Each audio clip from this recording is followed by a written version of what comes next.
Hello everyone, আসসালামু আলাইকুম। আজকে আমি একজনকে নিয়ে রোস্টিং করব। এটা হচ্ছে মজাদার রোস্টিং। রোস্টিং হচ্ছে, আপনারা তাকে চিনেন, সাকিবিয়ান হিসেবেই চিনেন।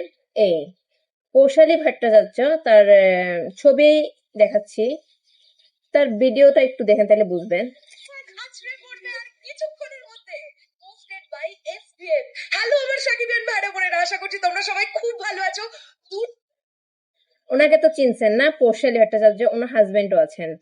আমার চোখে দেখা এমন একজন ডাই হার্ট ফ্যান, যে অন্য কান্ট্রিতে থাকে বা ইন্ডিয়াতে থাকে, কলকাতায় থাকে, যেখানে থাকে, কিন্তু তাদের দেশের কিন্তু অনেক নায়ক আছেন, হ্যাঁ, কিন্তু সে আমাদের শাকিব খানের ডাই হার্ট ফ্যান। আর ডাই হার্ট ফ্যান আমি অনেক দেখেছি, কিন্তু তার মতো দেখি নাই।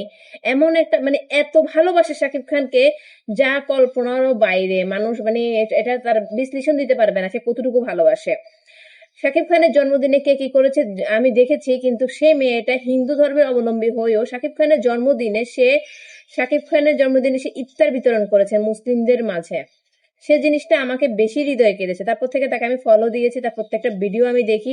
আর প্রত্যেকটা ভিডিও টোনে, চোখে আমি শাকিব খানের জন্য ভালোবাসা দেখেছি, শ্রদ্ধা দেখেছি, স্নেহ দেখেছি। হ্যাঁ, তার হাজবেন্ড ওয়াইফ দুইজনই, হ্যাঁ, শাকিব খানকে অনেক বেশি ভালোবাসে। আমি আমার চোখে দেখা বাংলাদেশে এমন মানুষ দেখি নাই শাকিব খানকে যে এমন ভাবে ভালোবাসে।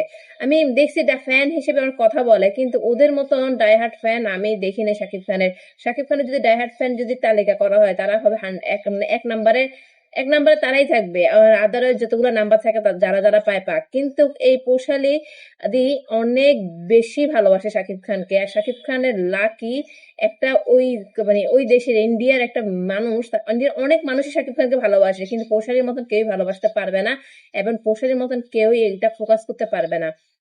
প্রকাশও করতেছে সুন্দর করে। দিদি যে প্রকাশটা করতেছে, ভালোবাসাটা, যে ইমোশন আবেগ দিয়ে শাকিব খানের ভালোবাসাটা প্রকাশ করতেছে, এটার জন্য সেলুট দিদি। আপনার মতো করে কেউ প্রকাশ করতে পারবে না। আমরা অ্যাপ্রিসিয়েট হই, আর আপনাকে সবাই অ্যাপ্রিসিয়েট করা উচিত। কারো বাজে কমেন্টে বা বাজে কথা আপনি কখনো মন খারাপ করবেন না। আপনার এগুলো দেখে মানুষ আরো মানে ভালো বলে আপনাকে, যে একটা মানুষ কিভাবে একটা মানুষকে এত পছন্দ করে। আপনার এখানে কোনো স্বার্থ নাই, আপনি নিঃস্বার্থভাবে ভালোবাসেন। আমার বেশি ভালো লাগছে যে শাকিব খানের জন্মদিনে আপনি একটা ভিন্ন ধর্মী হয়েও শাকিব খানের জন্মদিনে আপনি অন্যভাবে উপস্থাপন করেছেন। সবাই কেক কেটে জাঁকজমক করেছেন, আপনি মুসলিমদের মাঝে ইফতার বিতরণ করেছেন, তখন রমজান মাস ছিল।